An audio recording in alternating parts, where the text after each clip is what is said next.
Fox. Coming up on the Fox 13 QuickCast, Pioneer Day fireworks may pose a risk for fires. The warning crews have tonight.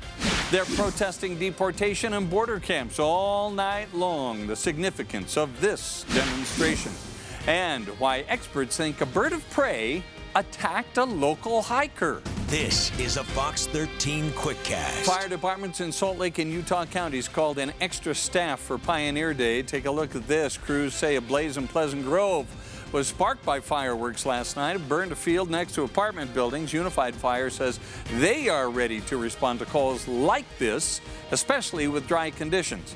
They bring in extra staff and put their wildland trucks on standby.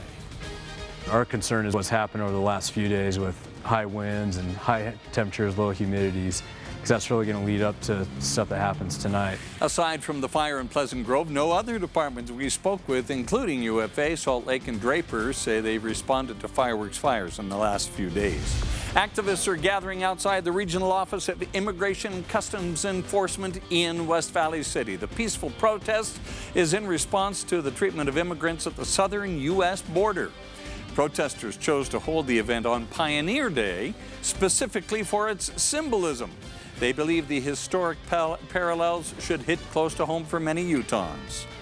The reasons that they're fleeing for a better life are no different than the historical reasons that we saw with Mormon pioneers. We're here because we think that the modern day pioneers deserve protection.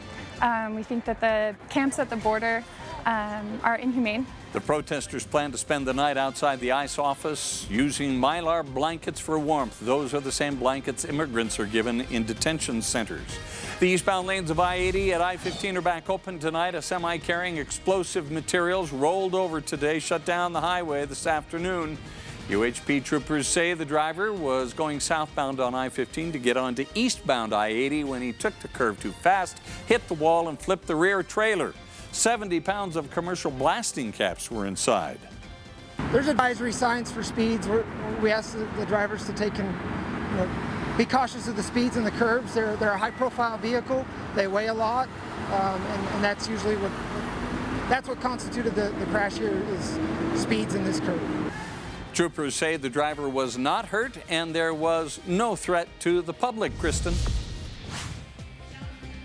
Continue to develop across southern and eastern Utah, though not as intense as they were earlier this afternoon. Showers will continue to head east, and then by tomorrow morning, we may see a stray shower or thunderstorm in western Utah.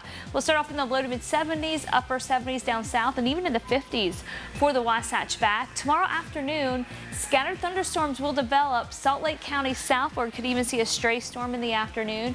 Eastern Utah too, and especially out in eastern Nevada and down in the southwest, we could see more thunderstorms. Highs tomorrow in the low to mid 90s, and northern Utah down south will top out in the upper 90s, and we'll keep storm chances going each afternoon through Saturday.